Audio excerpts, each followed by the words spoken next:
I am Vinnie Tortorich, folks. Your good intentions have been stolen, but don't worry. I'm here to help you get them back. You may be soft and succulent at the beginning of this process, but hang in there. Before long, you will be lean and mean, guaranteed.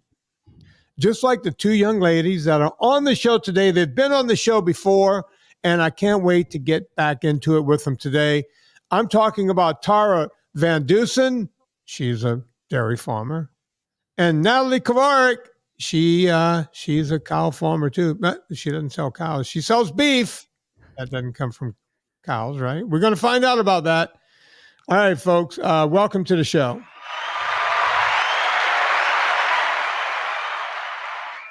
Yeah, I want to do all those things, and mostly I want to be a cowboy because if I was a cowboy, I would be hanging out with these two ladies who are both, I guess you could say, cowgirls. Mm-hmm. Right? Please, folks, welcome Tara Van Dussen and Natalie Kovarik back to the show, the Friday show. Yeah. How are you guys doing? Oh, well, there's nothing like starting a podcast with a little Kid Rock. Gotta love it. Are you guys fans? It, I know nowadays, like, you can't listen to certain artists unless you believe in their politics and that kind of thing. I don't buy that. I'm a stan for Kid Rock. I have loved Kid Rock since college. He is one of my absolute favorite. He is my favorite artist to see live, actually. Really? You know, I've never seen him live. He's really, really good. I've seen him 2 or 3 times now live, and he just is quite the entertainer. Vinny, do you remember what song you played for us last time we were here? Was it that song? No. I remember. I can't remember what I have. I don't remember. It was I Was Country before country was cool. Yeah. Okay. Well, that would make sense. Yeah. It's good to know I have some range that I can find different songs to you know, every time you girls come on. So hopefully you'll come back again and I'll find a third song, you know, probably Whose Bed Has Your Boots Been Under? One of those songs. But no, I don't think that's the case with either one of you. You're both happily married women, right? Yes, we are. Yeah. It's just my anniversary yesterday. How long? How many years? 7 years. I get a kick, Natalie, out of we're not friends in real life, but we're friends on Instagram. Mm-hmm. Right? Meta says we're friends. I love when you have your kids in the photos and you have them riding horses and doing that kind of thing. Man, we forget that lifestyle still exists, right? I mean, with the way the world's going and, you know, we're in the political cycle right now. We're about to go and elect the next president in the next couple of months. And it seems like the whole country is fighting and trying to burn it all down. And you know, I notice both sides are saying, if that side wins, it's the end of democracy. And the other side goes, if that side wins, it's the end of democracy. And I'm like, that sounds like both sides sounds like the most democratic thing I've ever heard. You know, we've been hearing this. If you go back to the beginning of time, you know, of our government, over 200 years, they've been saying the same thing. But it's good to know that Americana is still out there. And I feel like I see it when I look at you guys on Instagram. Is there a truth behind that? Yeah, I mean, election years are always fun, as you've alluded to. I think they bring out the best and worst in people. But yeah, sometimes you do feel a little shielded from it, you know, when you're so rural and kind of, you know, spending your days in a different way that, you know, kind of bring you back to the fundamental important things. So I'd like to think Americana's alive and well, at least on my ranch and Tara's farm. Tara, what do you feel like? No, I agree. I feel like sometimes the loudest voice out there in the media is not what is actually the most populous. You know, I feel like we hear from certain people just such loud voices and it feels overwhelming, powering. And the reality is I feel like there's a whole slew of people in middle America that are just, you know, living their lives and are not on the extreme ends of some of these conversations. But as Natalie said, I mean, it's an election year. So I feel like we've come to expect these extremes and these polar situations in these years. Yeah, you know, it's weird because they say that, you know, it's like 5 or 8% on the left who are the loudest and 5 or 8% on the right who are the loudest. But then there's the rest of us. So let's say it's 10% of each of those. That's 20%. The rest of us, the 80%, the majority, are pretty much quiet. And everyone really knows who they're going to vote for already. pretty much. The people who are going to vote for Kamala, they're going to vote for Kamala. I don't think you're going to change one of those minds. And the people who are going to vote for Trump, they're going to vote for Trump. I don't think you're going to change any of those minds. But then there's all the stuff in between, right? Did you hear what Kamala said? Did you hear? The fact that they're arguing over whether Donald Trump was hit with a bullet in the ear or not. The fact of the matter is a bullet flew past his head. It was a missed shot. Whether that bullet connected or something else cut his ear or whatever, an American died in that audience.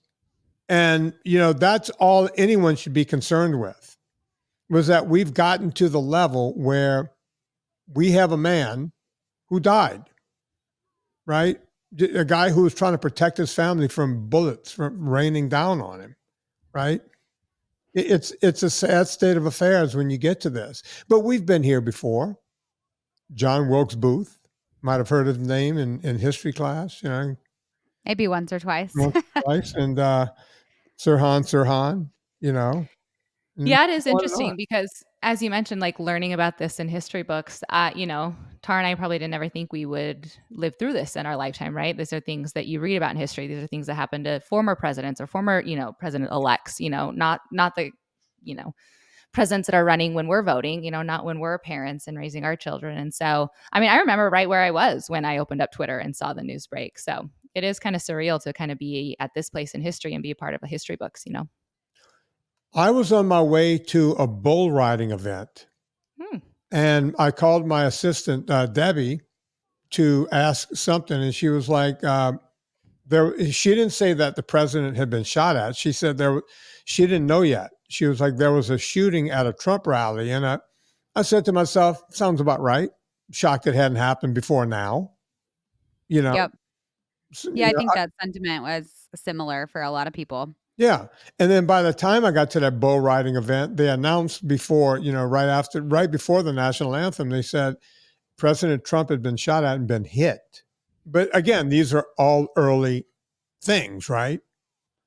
And then you go, whoa, wait a minute. But I'm in the middle of nowhere, Virginia. I can't even, there's no cell service at this event, right? You can't find out what's going on. That was actually, I had a similar situation. I had been on the lake that afternoon, and as soon as I hit shore, I got Natalie's text. It was like, have you seen this?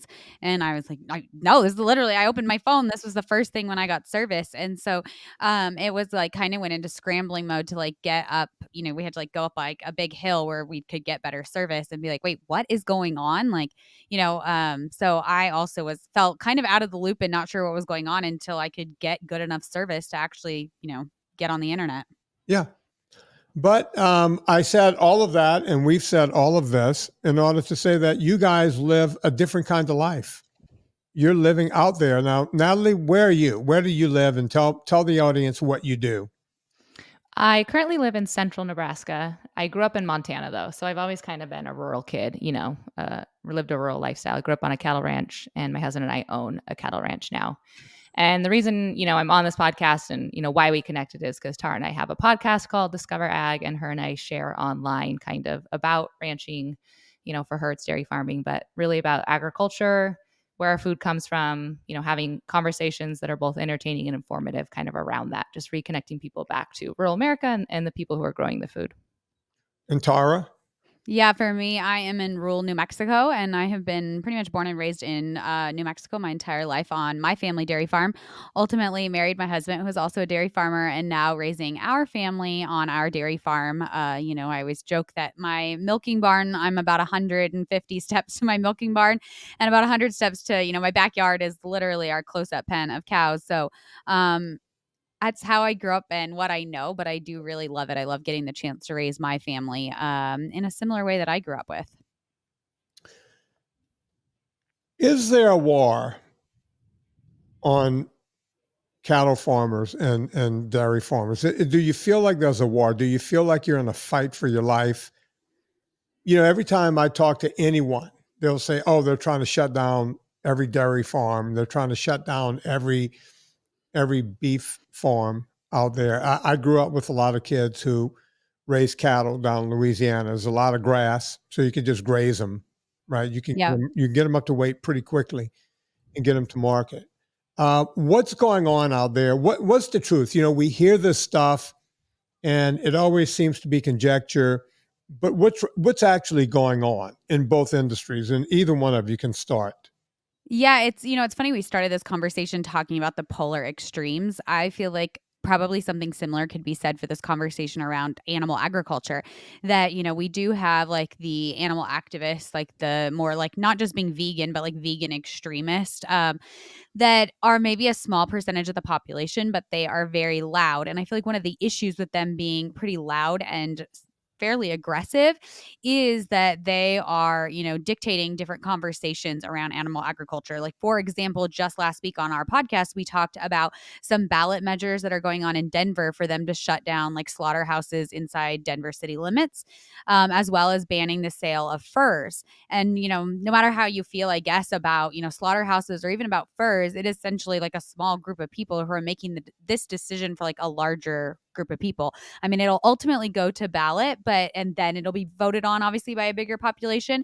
But it's kind of interesting how these kind of maybe like fringe sides of these can actually like drum up a lot of attention, a lot of grassroots efforts. They have a lot of money behind them to carry these conversations and these ballot measures that are very anti-animal ag. Yeah, it seems like it just comes out of nowhere, but it doesn't come. And people say to me, Vinny, why do you hate vegans? It's like, I don't hate any vegans. I really don't.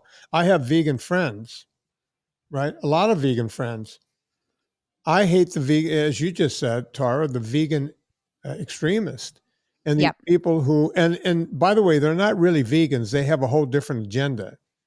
We like to call them vegan extremists, but it literally comes out of PETA. And I always tell people, really? You want to side with PETA? Have you read the bylaws of PETA? I think if you did, you might change your mind really fast. Now, yeah, I don't want to see them hurt a beagle in order to figure out if we should have shampoo.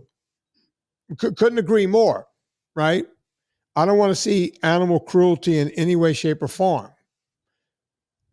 But this is a group, and it's on their first page. They might have buried it by now because enough people like me have said this. If vegans had their way, they wouldn't just be shutting down rodeos saying that that's abuse to animals. They would tell you that I would have to open my front door and let Bonzo and Trixie walk free.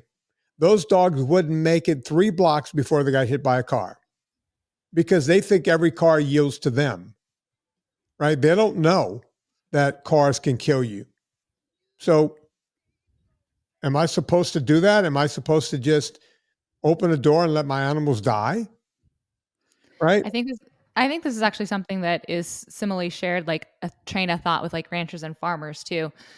Because so many people are removed from, how we operate and decisions we make on our different operations and like what goes into actually, for Tara, raising dairy cows, and for me, raising beef cattle. Outside, it's easy to kind of question or wonder or think, this is the best thing. Or in instances we talked about on the podcast, this is the thing we should vote for. This seems both ethical and humane. But when you get down to the root of it, farmers and ranchers, we feel the same way. Like, no, we're doing this because it's best practices in our operation. And because, we are leaders in our profession. We understand, the animal welfare to the best. Like, this decision is made for best interest of the animal, even though it might not be, understood from someone who's not in that role every day.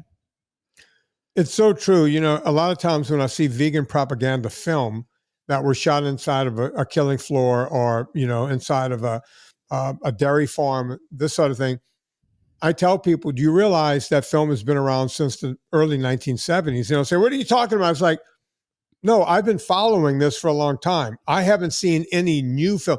Like when you see the one with the it's not a bulldozer, but a front loader pushing a cow that's not dead yet. It's horrible to look at, right? I'm sure you've seen that film.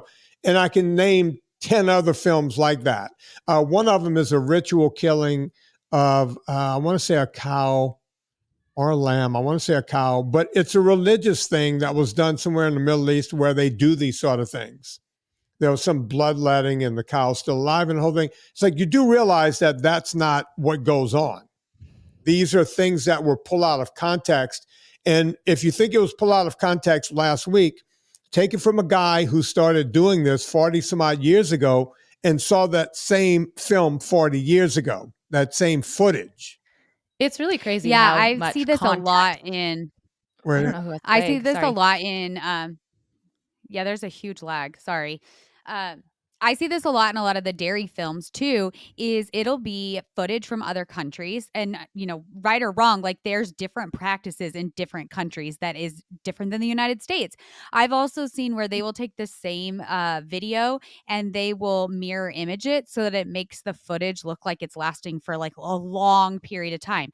Am I saying that, abusing an animal is okay? Absolutely not. But it doesn't mean this footage hasn't been manipulated.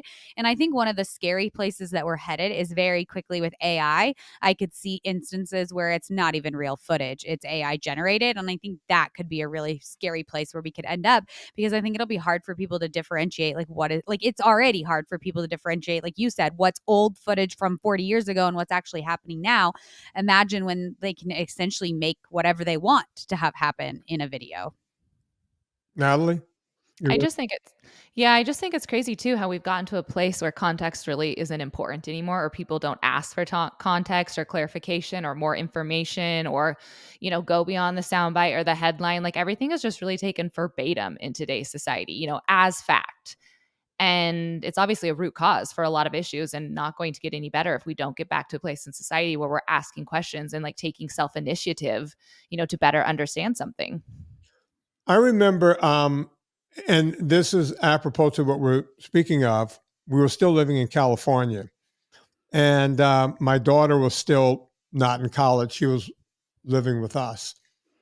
And for whatever reason, we would go out to restaurants and she would like to use straws in her, she never used a straw at home. I've never understood the fascination of going to a restaurant and they give you a straw, right? It's like, wait, did you forget to drink between your house and the restaurant?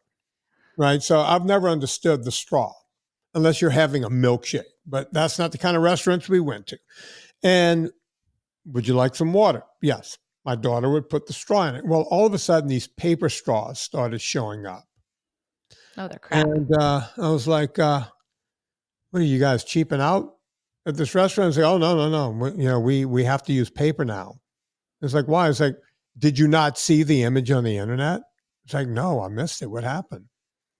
There was a sea turtle with a straw stuck in its nose. Therefore, so number one, we don't know how that straw ended up in that sea turtle's nose. We don't know if it was AI generated. We don't know if one person just said, hey, stick it in there, get the picture, pull it out. Let's start a campaign on why plastics are bad.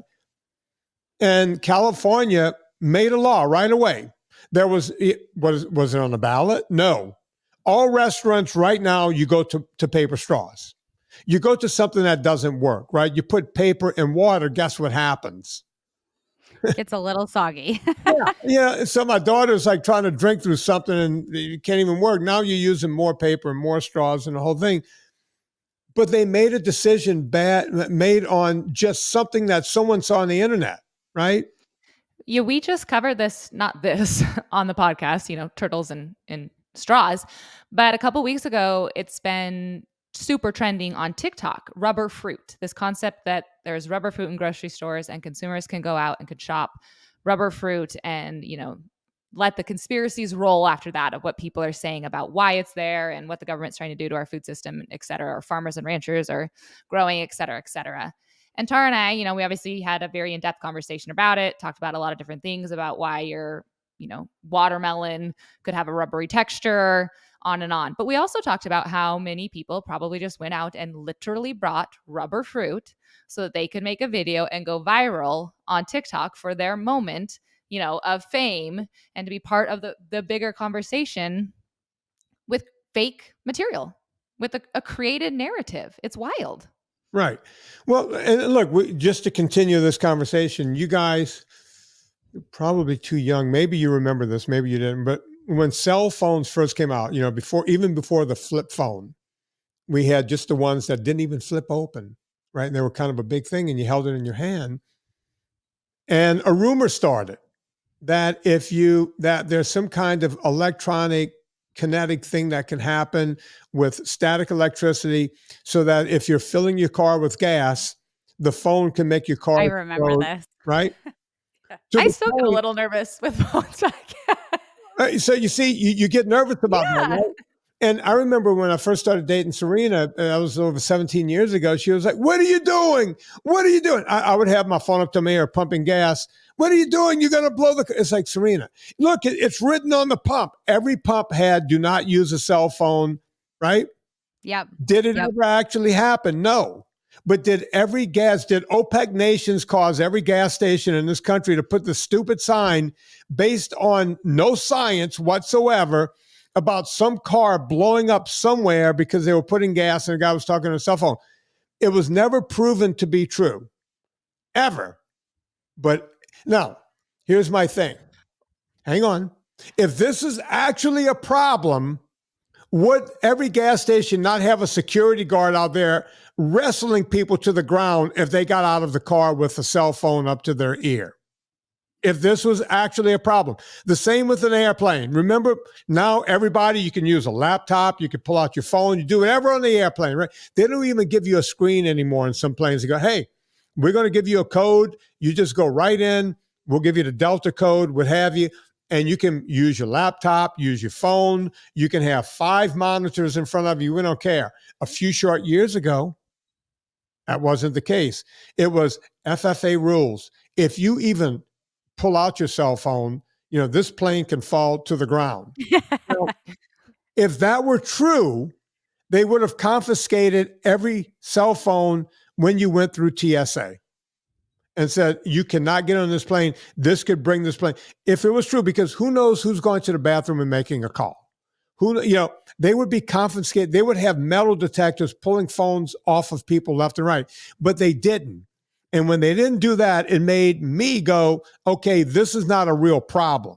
This is a made up problem that, if Tara decides to make a text from 30,000 feet, the plane's going to topple to the ground. What say you?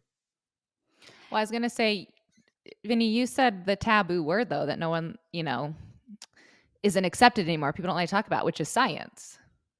People have a lot of strong words about when you say, well, science says, or the science, science. And from there, I don't even feel like science is accepted anymore. It's not. Bro science is accepted more than real science. I was having this conversation earlier today with my buddy Don Coddington. It's the billionaire Don Coddington's Friday, 5 o'clock. And Don was talking about, he goes, "Hey, this one guy was saying insulin can raise, Dr. Bigman, Ben Bigman was saying insulin can actually increase the size of fat cells." And I went, "Yeah, I believe that too. That's true. Science has proven that." Okay, why are bodybuilders taking insulin as part of their steroid routine? My answer is, number one is bro science. Number two, these guys are taking every other drug. They've already signed off on, "I don't care how long I live. I just want to take all these drugs." So you're going to ask someone who's not being logical why they're doing something, or are you going to follow science? Right? So Yeah. you have a choice. I feel like we had Dr. Kim Stackhouse on our podcast. Gosh, it's been a long time now, but something she said that has stuck with Natalie and I is that when it comes to especially our food system, science and emotions are on the same level. They're on the same playing field. Like, you can come to someone and have all the facts about food and nutrition and all of these things, and people are going to look at it through the lens of their own emotions and still make the decisions very emotionally driven versus science data driven. I want to change. I want to talk about what you guys are doing. I want to talk about beef and where we are on beef. And I want to talk about butter and dairy. And I want to find out, don't worry, I will be asking about raw dairy, because I would not. Yes, I'm not surprised. Cousin, so I want to talk about politics in the food industry, because you guys, I think, are right in the mix of it. Before we do that, we're going to talk about something you guys in the Midwest know nothing about: olive oil. Olive oil. Villa Capelli olive oil is the best olive oil on the planet. Now, I'm not just saying that because they pay the bills around here. We were talking about Villa Capelli long before we ever got a check from them. Paul Capelli was still alive back then, and They were like, hey, you're selling us out in the United States, so how about we pay you guys to say it every week? And that's what they've been doing. Since then, I've learned a lot about olive oil. Going back to our government, you can cut it up to 40% and still call it 100% pure olive oil, right? I bet you they won't let Natalie do that with beef. She can't cut it with anything else and call it pure 100% beef. I bet you Tara would tell you you can't cut milk with something else and call it 100% milk. You know, you can't do it. But with oil, we allow that. Not just olive oil, they do it with all oils. They do it with avocado oil. So you have to really be careful. I could tell you for a fact, Villa Capelli uses 100% pure olive oil every single time. You want to save 10%, put in promo code Vinnie, Vinnie, no wimpy Y, Vinnie, and you'll get 10% off. If you spend more than $125 after the discount, you will gain free shipping. So there's two ways to save. Spend $140 minus your 10% discount, you're at $126. Boom, free shipping. And when you're shipping 3 liters of olive oil at a time, that's a big savings. That's almost a gallon, folks. You know what a gallon of liquid feels like? Think about that. That's olive oil. It's pretty close. So, listen, I get it. It's about 4 liters to a gallon, but you get what I'm saying. Villa Capelli, go there right now. Let them know we sent you. Promo code Vinnie, Vinnie. We're talking to Tara Van Dussen. I always said Tara Van Dussen. Yeah, I got the whole name out. It's 3 words. And Natalie Kovarik. I want to change up a little bit. You know, we started into politics. I don't like to talk about politics, but didn't Kamala Harris, I know she said before she was president or running for president, when she was running for vice president, I remember her back then talking about beef and maybe meatless Mondays were good and maybe we should get meat out of the schools. That was well over 4 years ago when she was talking about that. It was when she was in the primaries before she was accepted by President Biden to become vice president. She was talking about that.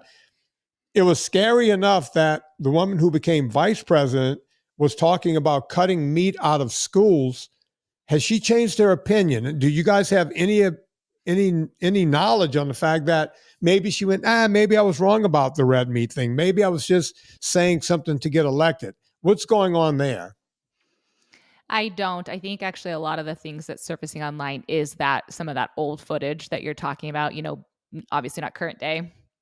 But I don't necessarily see her changing that stance. So I wouldn't be surprised if it's something she runs on again or as part of her campaign to connect with certain people. It's just wild to me that, you know, we can go down and talk about food system in school and children and protein and all that. But it's wild to me that food is used for political means anyway. I mean, if there's anything that we should agree on, it is healthy food across the board. And so I really hate that food gets politicized so much. Yeah, look, I mean, it's been, I talk about this all the time. It's been politicized for a long time. We could go all the way back to food stamps. That's how the whole pyramid. Do you guys know that story? I do. I read Nina Teicholz's Big Little, what is it? Big Fat Surprise. Yes, Big Fat Surprise. Yeah. Great book. Yeah, it is. And we put it in my first documentary, Fatta documentary. I laid it out. It's like, you know, the Democrats were trying to figure out, oh, wait, how can we give more free stuff? I mean, that's how, and look, it's a great campaign strategy. Hey, let's give people free stuff. They'll vote for us, right? That's how. So they were running out of free stuff to give. And Robert F. Kennedy, his son is running this time, RFK Jr. Robert F. Kennedy was like, hey, we need to figure out how to give poor people in the Deep South free food. How can we do that? It's like, well, let's do a study. And we'll figure out, and they came up with food stamps in that study, but that study was called the McGovern Commission.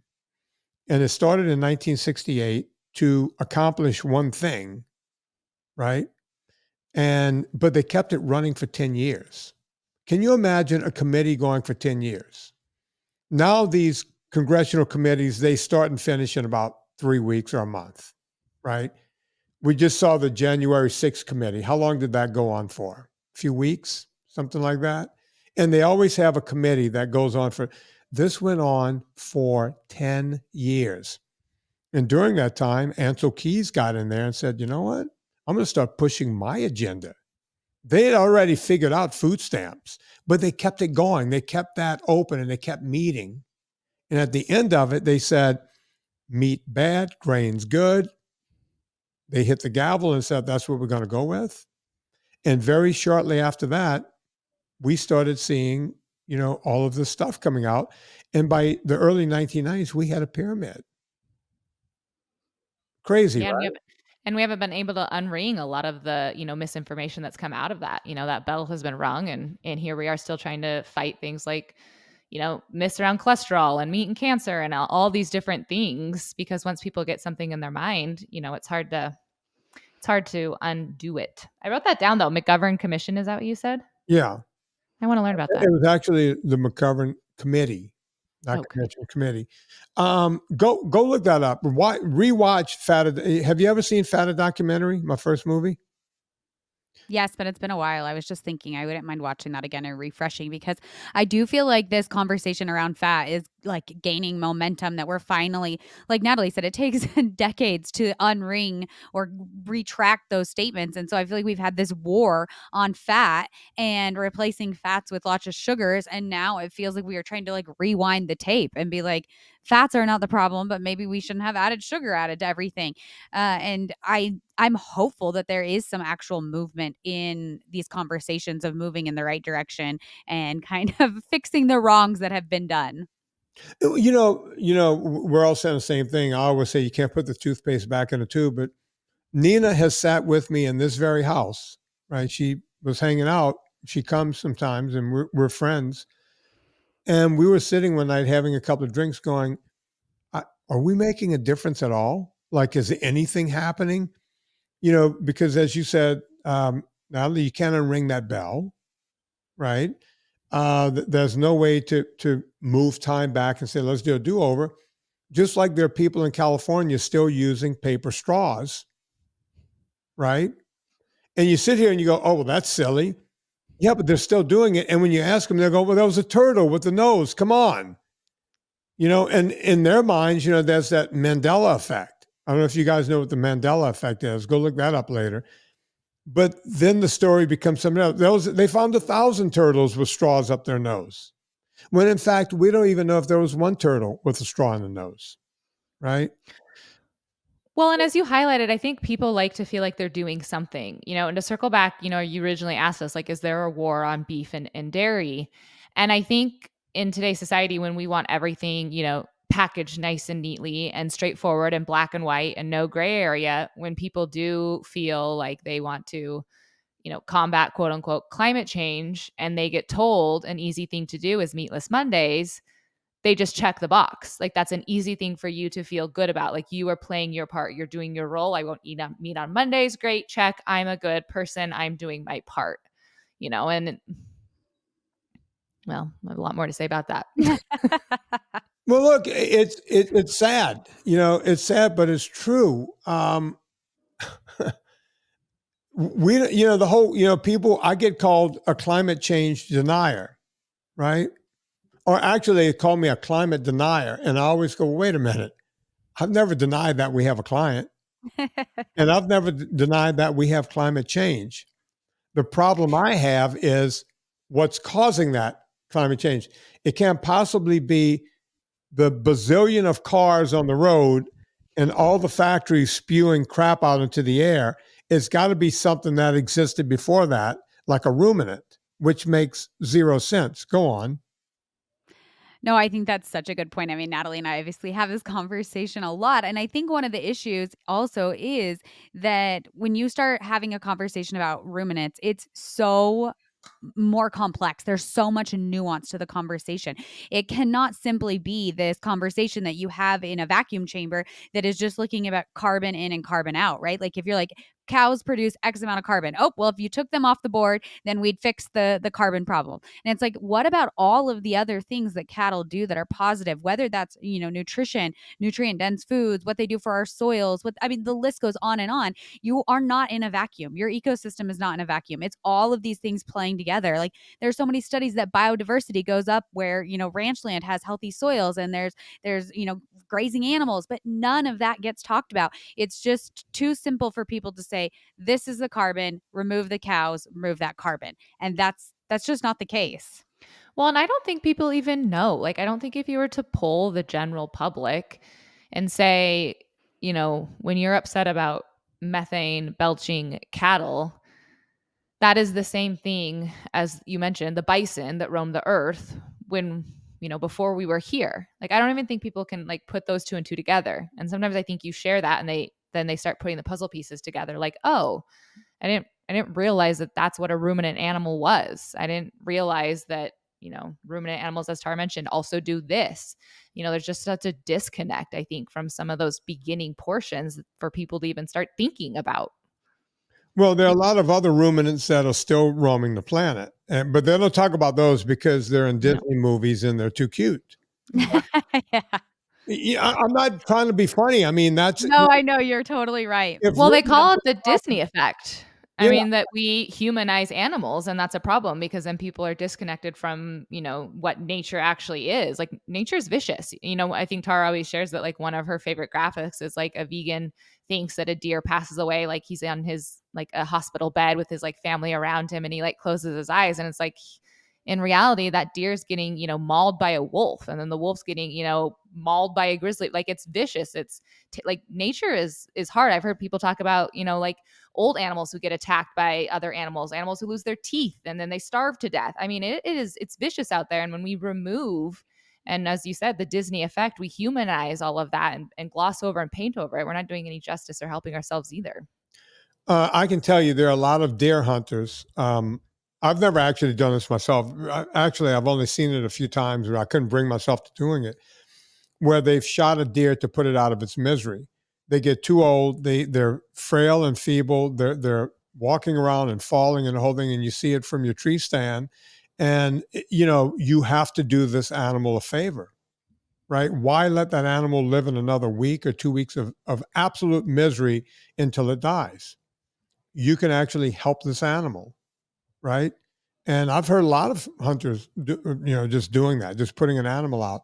I have to kill half dead animals all the time in my yard because I have a hunting dog and a terrier now, and they will go and attack an animal and it's got half of his guts hanging out. It's still alive. I keep a very sharp shovel where I just go and my wife says, how can you do that? It's like, would you prefer that we sit in the house and know that that animal is in the yard suffering? Is that better? No. You have to put it, and it's usually squirrels. You have to put them out of their misery. Oh, there's nothing worse than, a good mouse catching cat that is outside and you can tell they're making a sport of it. Like, they're having fun slowly torturing the poor mouse to death. And so it is this disconnect when it's whether it's Old MacDonald or Disney, that we do not understand that relationship between like animals and people, circle of life, like farm life, seeing things be born as well as seeing things pass. And I think it makes it really, really hard to have honest conversations about our food system when you can't even have like honest conversations about, nature and animals that are not domesticated, wild animals. And then trying to get into a domesticated animal. I mean, it goes back to one of our very first points that people think like you're going to open your door and your dogs are going to go out. I think people think we're going to open our barnyard gates and the cows are going to go out and be free and grazing. And if you've spent a lot of time around dairy cows, they are not going to make it very long without human intervention. That's absolutely right. And by the way, going back to Natalie, what you said, right at the beginning of going off on this diatribe, I've had Peter Ballestat on this show, who's an agronomer, probably more than anyone else. He's probably been on 6 times over the years. I've had Frank Mitlerner on the show, who's one of the foremost authority on agriculture, agronomy, and what's happening with the atmosphere. As a matter of fact, Frank was in my 3rd documentary, Beyond Impossible. You have these guys these are very smart guys, and you have idiots going, no, they're wrong. They don't know what they're talking about, or they have an agenda. I know Peter Ballestad. I've had dinner with Peter Ballestad, but we've hung out for a long period. Somehow Peter became buddies with one of my brothers who happened to be with me one night.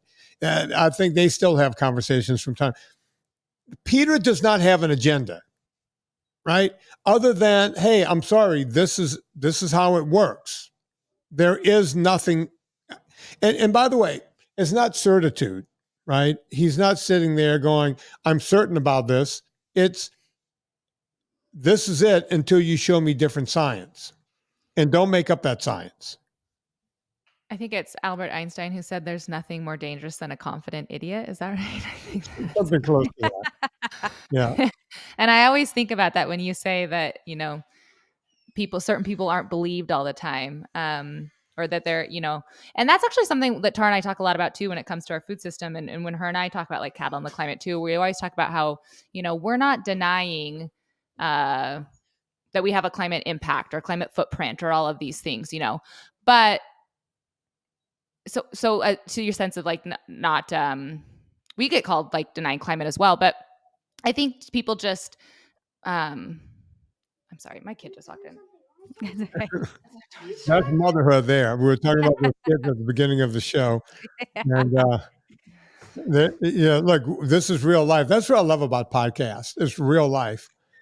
Are they okay now? Yes. Are you sure? Yes, they're fine. They're not building a bomb like a Molotov cocktail or something, right? Farm kids can get into stuff. Like, wait, we have gasoline here. What else you got? You got the matches? No, but what I was trying to articulate before I got totally sidetracked is that, there are people out there like we've had Frank Mitloner on, and we've actually met Peter at a conference before. I look up to both guys, so much. And I agree. They're not out there, blindly leading their convictions. They're doing research. They're studying their knowledge. They're always expanding their viewpoints. They're always having further conversations, to look at different angles. And then yet sometimes we'll believe the person that is just blindly, like, the Albert Einstein quote, set in the ways of their convictions and not even, looking to assess if it's true or not.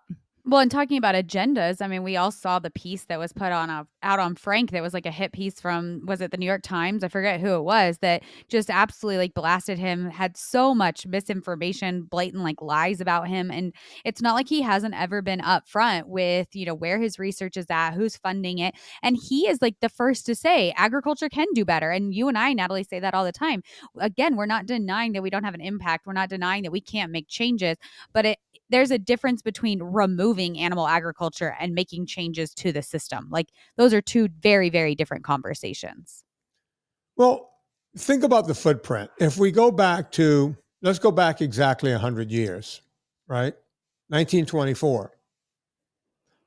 We had a lot of people on the planet. Planet wasn't in the shape it's in now. We were eating way more meat, right? The Industrial Revolution was on its way, but people were still living on farms. People were moving to the cities to get jobs and in plants and everything else. But we didn't have the carbon problem we have today when we were actually still eating more animals, right? So how can we blame it on that? Right? When we saw the Industrial Revolution happen, and people started driving cars, and before you knew it, we were flying all over the place, and you name it, right? And we don't look around and go, well, that's the problem, right? We always take this thing and wave it in the camera, the cell phone. Everybody who says it's a problem, they're using a cell phone. They don't even think of the energy and the carbon footprint of this one simple 2x4 inch device, right? Or people that think like factory meat is the answer, and I'm not talking about like Beyond Burger, but I'm talking about like, science, like culture. Yeah, cultured beef. I'm like, think about all the energy it takes to run that plant that beef is now grown in. Explain what cultured beef is to the audience, as if we were third graders. Well, they're just, I'll give it a whirl. I'm not an expert on it, but I mean, they're taking animal cells. So it is from an actual, beef animal. but then you're growing it in a petri dish, and then you're just manufacturing it in a lab, essentially. It's lab grown beef. And so you need all sorts of energy to run that plant, and you're eating whatever was grown on a petri dish. And if, a lot of people, when they argue for that over whole beef, animals that's in my backyard, I can't even put two and two together. What could possibly go wrong? Go on. Yeah, what could go wrong? I feel like that's another thing they're not talking about is all of the inputs to have a sterilized system. Like they need to have, like if you are creating a system that is growing cells rapidly, there's lots of room for mistake or cells being grown, other cells being grown that you didn't want.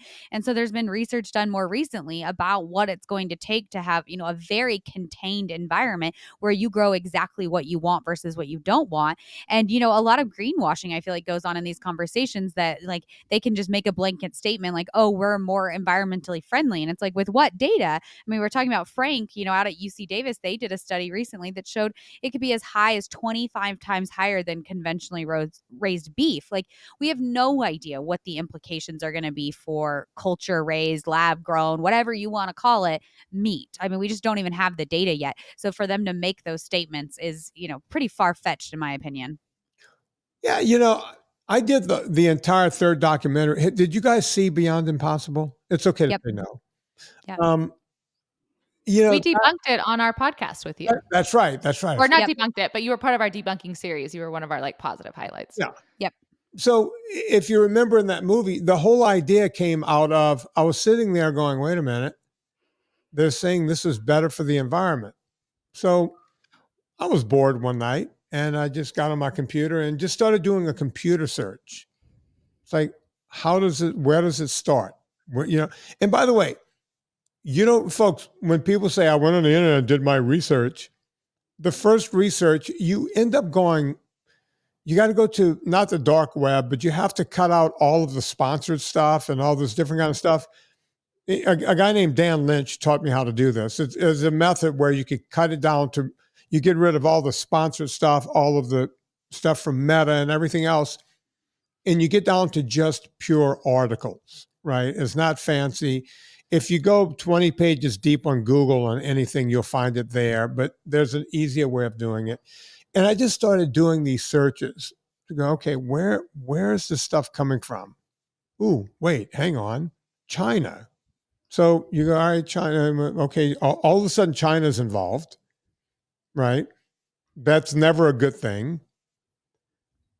And then you start figuring out these ingredients are all manufactured in China. Then they have to be shipped to the United States. Okay, how do you ship them? Carrier pigeon? Or is it some sort of either ship, which is pumping fuel into the air, or a plane or whatever? These ingredients have to get here. That's a long trip. There's a lot of carbon footprint involved. First, there was carbon footprint for them to create the products in China. Now you have travel, carbon footprint. Now you get it to the United States and they make it here. They put all the ingredients, they mix it all together. And if you watch my film, make sure you're not on a full stomach because you may throw up when you see what this sludge looks like. Right? This is what's going to go into your body, folks. So now you have more carbon spewing into the air just to make the product, and then they get it to your grocery store, and you're supposed to eat this. Number one, it's supposed to be better for you and better for the planet, and I can make an argument that it's not better for you or the planet. As a matter of fact, I can make the argument that an Oreo cookie is better for you and the planet. Bottom line. And I'm not trying to be funny. Right? That's how crazy it is. Well, and something that no one is talking about along this same thread. I mean, you talked about, beginning stages in China, and we are having to, ship things. Food sovereignty, like being an independent food country, I think is pretty important to people. And when you start relying on other countries for your food, I think you're getting in a pretty messy situation. And when it comes to this lab grown meat, something no one is talking about is patents. If they formulated a certain patent and the label for the beef and then patent it, we get food ownership over that. And I think people owning the food system in that manner and the food itself is pretty scary to think about too.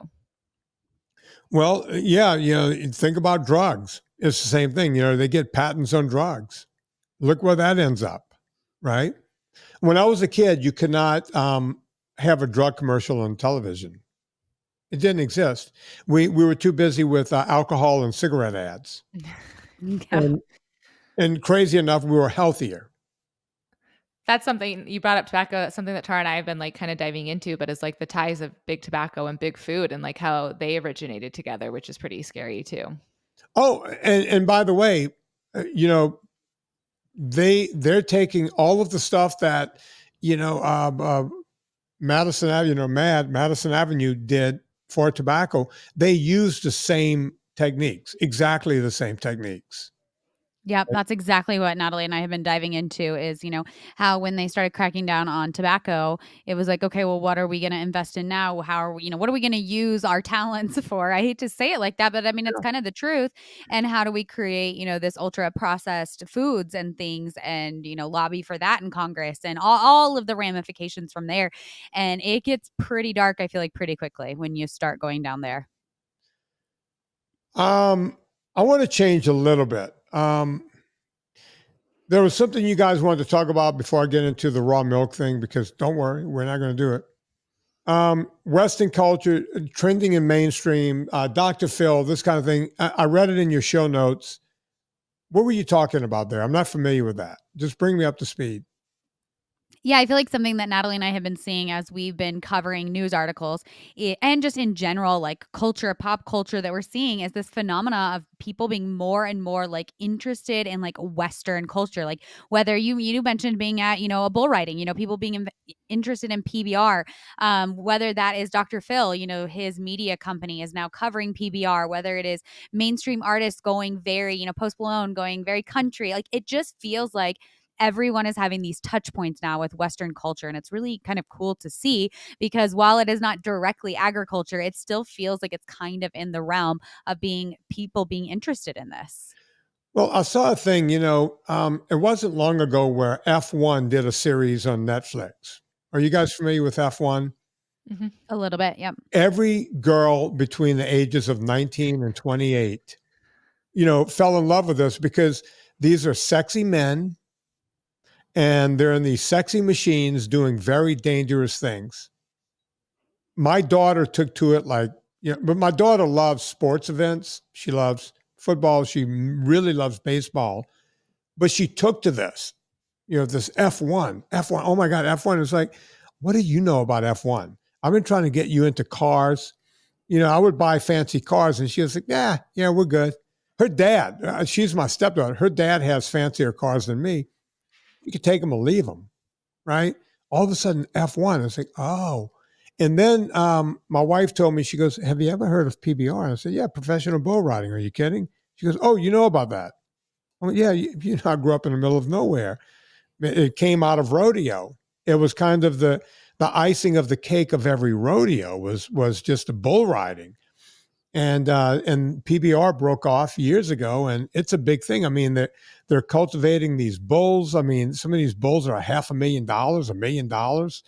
And I was explaining to her how it works, and how bull riding works. And she was like, yeah, there's a show. So they're doing a show just like F1, right? They're showing you these guys. And I said, Serena, don't watch a show.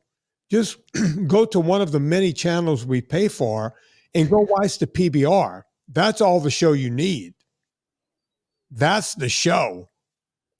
Well, I might be on her side or team because depending on which show she's watching, I might also be watching it as well and a big fan of it too. Natalie did love that show.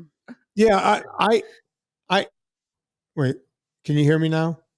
Mm-hmm. Okay, mm-hmm. I put my sneeze button on it so I could cough. But yeah, it must be that show. But she saw it. Her sister over in England saw it, and they're loving it, and the whole thing. And it's like, and it was like, honey, there's some local bull riding in our neighborhood. She's like, really? And I'm like, oh yeah, oh yeah.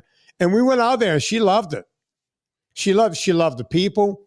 She was happy that that she surreptitiously about a year ago bought some Lucchese's because that's the only brand I buy because they're the only ones that fit me correctly, right? So she has some Lucchese. So she felt like I said, honey, you realize with Lucchese, you're like the belle of the ball out here. That's Definitely. this is the high end stuff. But she had the stuff, right? She had the boots. I got to hook her up with a nice buckle somewhere because that matters too. But she You enjoyed. got to bring her to NFR, Vinny. Say again. You got to bring her to NFR. Yeah, I don't know if she would. It's too much, right? Too much. It is a lot. That's a big event. It is. It's in Vegas, right? Yeah. I've been to it, and we both hate Vegas. That's kind of the problem. And but I think it's too much. Like on the second day, she'll have enough. Yeah. Right? Yeah. I could sit there all day long, and I don't even drink beer. Right? I could just sit there all day and just watch everything. Even barrel racing, I can watch it all. Yeah, rodeos are fun. I grew up going to like our small town rodeo, and then have just continued and been able to go to some bigger, the American's a pretty big one down in Texas, and the NFR. And it's cool to see, as Tara kind of said, and we got into this original conversation, but people being brought back to this lifestyle and some of the roots of, Western culture, and enjoying it. I think that's the coolest part too, is they're like, oh, I actually do like this. I enjoy this. Like, I want to be involved in this kind of culture, this lifestyle more. A girl I grew up with ended up marrying a guy in right outside of Salina, Utah. Sounds like I'm getting ready to go into a country song here, but it does. And they have cattle and the whole thing. Their kids are into it and all that. And this little town is right next to it's right next to Redmond, where Redmond's real salt comes from.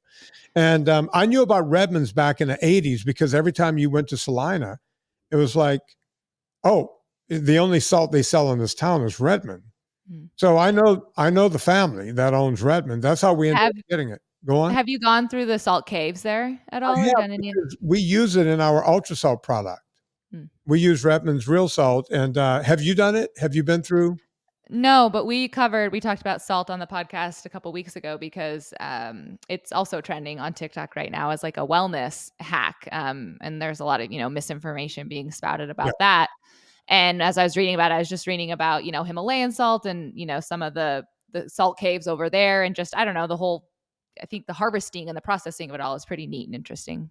It's crazy. And I've been a couple of thousand feet below the earth down in Utah where the stuff is pulled out. The people, the people that own it, they're as green as a pool table and twice as square, as they say. And just really salt to the earth. I think that's a compliment. Yeah. No, I'm like, I don't know. It's the kind of people you want to be around. We ended up talking because I'm a gun enthusiast. I've been shooting sporting clays and skeet and trap my entire life. We talked about that more than we talked about, how to hit a target more than anything else. Love those people. But, down in Salina, I used to go down every summer and they had a local rodeo and local talent and a lot of it. People would come from, they come from bigger cities, to come in and be in these local rodeos. But at the end, they would always have the thing, where they would put the cash they were tied between the bull's horns, and whoever wanted to go in that ring and get mangled to try to get $500 cash, it was yours. Right. But just all of it, just that kind of local flair. I never get enough of that. Before we run out of time, everyone's talking about raw milk. Tara, take us through it. Is it worth it? Is it doing anything special for us? Are we going to die if we get a bad batch of it? What's going on? Explain what homogenized milk is versus raw milk. Yeah, it does seem like raw milk conversation is everywhere right now. There's a lot of states that are trying to pass it. I grew up on raw milk. I lived on a dairy farm. It's pretty traditional for dairy farmers to have. Okay. What? That's what happened. You grew up on raw milk? Okay, great. Yeah, that's the problem. Now you know what's wrong with me. Yeah. I now actually choose pasteurized milk for my family, but Natalie and I are both firm believers in food choice. Like, it is crazy. We have a world where, cigarettes are legal, right? Like, kids are vaping and all these things are happening. Not comparing tobacco to raw milk, but we allow certain levels of risk in our lives, and yet raw milk is, outlawed. So I kind of think I actually fall somewhere in the middle camp where I think the benefits of raw milk are overstated. I think anyone that is demonizing pasteurized milk is really taking it too far. I think pasteurization is an amazing process that we created for good reason. Like, it makes a very safe product in our milk. Our milk is like one of the safest things on the shelf. At the same time, I am also not of the camp of like over regulation in our food system of like a wholesome, a whole product like raw milk being outlawed when we have lots of other things in our life that are legal. That's the point I'm trying to make with, bringing up the tobacco conversation. But there is real risk though with raw milk. I think especially right now, if you've been following the news and this at all, with like bird flu, that has kind of passed now to our dairy cows. Pasteurized milk is 100% safe. It's been proven over and over and over again with that. And so there are genuine risks that you are accepting if you choose to drink raw milk. And I think people have to, if they choose to drink raw milk, they need to really be doing their research on the farm, know what the farm is testing for, just like have a little bit of knowledge before you make that choice. And then again, I am not of the camp that thinks it has absolute superpowers. I think our whole products, whether that's beef, whether that's dairy, overall are such great products. Do you know, like, I think that when you're getting into that nitty gritty, you're getting like really down into the weeds of it, is kind of how I look at it. And you actually brought up homogenization. Sorry, I didn't touch on that. But I actually think that's a really interesting conversation. I think a lot of times when people are like, I love raw milk, it tastes so good and it tastes so creamy, I'm like, you're actually talking about the homogenization a lot of times instead of the raw milk.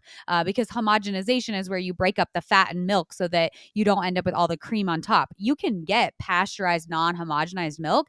And for a lot of people that will try it are like, oh, I like it just as good because you get that cream on top feeling, same as raw milk, except for it's pasteurized. So there's actually two processes going on to our milk that I think people oftentimes confuse them. Yeah. I think you explained the last time. Homogenization is fractionating somehow the fat to mix into the milk better. Louis Pasteur. Now, I have somewhat of a photographic memory, but it's not truly photographic. I want to say he was born, let's say the 1820s, and he was probably dead in those days. Let's say he was born in 1820. I'm going to go ahead and guess that. And so there was no way he lived to be into the 1900s. So he probably came up with pasteurization in his 50s. So let's say it came around in 1950s or 1850s or 60s, which literally changed everything by pasteurizing. They made something that could kill you instantly by getting a bad batch of milk to making milk safe. And I don't see why that's a bad thing. You were looking up something. When was he born? 1820, somewhere around there? You're very close. 1822. You see that? I mean, when did he die? He didn't make it to 1900, right? No, 1895. Come Close. on. Do I get a bit of a gold star? You do. Yeah, you I do. When did he come up with pasteurization? I said probably in his 40s, so that would put it 1860. Was it before Lincoln died? Let's see how good I am. I mean, it had to be around the Civil War or something like that. Maybe right after, because we had other What I just found says 60s. 1860s. Okay. All right. So, and I feel like one of the things that you have to consider is you had people moving from rural America into cities from this point all the way into, the 1950s. Like that 100 years was a massive shift in where people lived. And so you had milk being brought into these cities from further away. You had inner city dairies that who knows what the sanitation practices were at that time. So pasteurization was absolutely crucial. I think we also have to consider now animal welfare has never been better. Our food safety, it's all stainless steel. It's, go in our dairy barn and I practically would eat off the floor up there. Like it's spotless. And so that is some things to consider that I realize we're not, there was a reason it was invented, but I don't think it should be demonized is really one of the issues I have with like the raw milk camps is pasteurization is not inherently bad. It was actually an incredible invention that saved, hundreds of thousands, if not millions of lives. Yeah, I mean, I think it probably have saved millions of lives over time. Look, my great grandparents, who I got to know on half of my family from Italy, they would not eat milk and fish. to get. It was like you know, if you're going to have fish, no dairy products, and it's because they grew up in a time where if you got bad fish or bad dairy, it could kill you or get you pretty close to death. And they went through most of them lived early 1900s, and they went through poverty and everything during the Great Depression. Ice was a thing. They didn't have ice. Yeah. So fish had to be eaten right out of the water, whatever they caught. They were not rich people by any stretch, very poor. And dairy products, you just did not, they had their own cow and there was no way to refrigerate it. They had what they had. They made their own butter. They did it. I actually saw these old, it was almost like my family were Amish. All this stuff still existed when I was a kid, right? It's all gone away now because, let's tear down grandmother's house and tear down this and that and let's build something else. It all went by the by, right? But I remember seeing outhouses and butter churns and how they actually dealt with dairy, right? And I'm only 62 years old. No, absolutely. And I feel like, that's kind of how like cheese got invented. So you could transport milk, essentially like a dairy product, and have it have like a longer, shelf life. Because you're right. You were milking the cow that morning and you were finishing that milk by that night. That was it. Yeah. You were not having it sit, out on the counter or even in your refrigerator for day after day. And that's how I grew up on raw milk too, right? Like we got literally enough raw milk for that day. And then my dad, maybe the next day, and it was being refrigerated. And yet we were just going through that milk, a gallon of milk plus a day. And I feel like that is one of the things too now is that people are used to longer shelf lives. And so they, have their milk that will sit in their fridge for, a week plus. And so there's just so many different factors to consider. I think that it's just hard to be like, this is what you need to have and this is what you need to have. Whereas that's where Natalie and I believe in that food choice. But it's like, make sure you have educated food choice is where I come from. Yeah, and I think I get a little bit of concern too. Like, I think the raw milk's a good example, but I think it's happening in like a lot of other areas and just like the food system as a whole.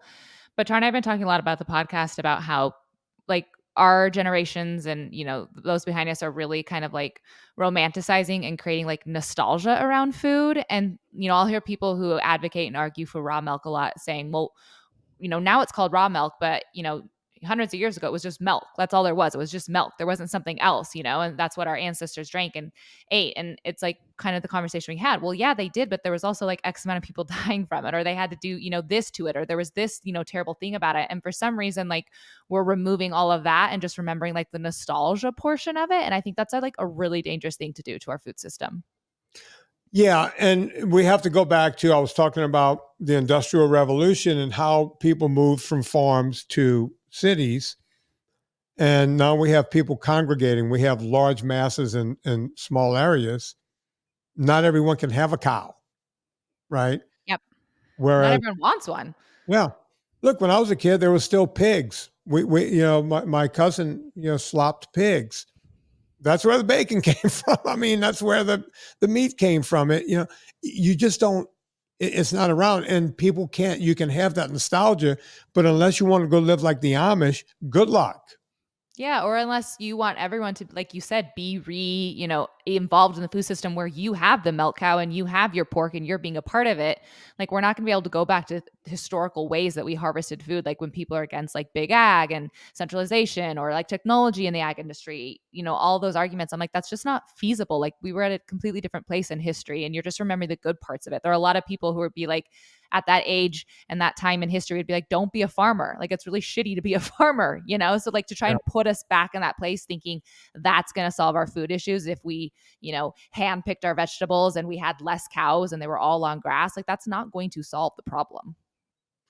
Absolutely. We're going to make that the final word. I want both of you to tell people where they can find each of you and then your show. Yeah, of course. If you're listening to this, you're obviously a podcast person. So we would love it if you'd come over to our podcast. It's called Discover Ag. We do every Thursday, we break down the trending topics in the ag and food space, Western culture. We talk about, all the things that are going viral and hot topics. And then we also have fun Tuesday episodes too, where we interview, personalities and experts and talk about food, Western culture, agriculture, both in an entertainment lens and also an information lens.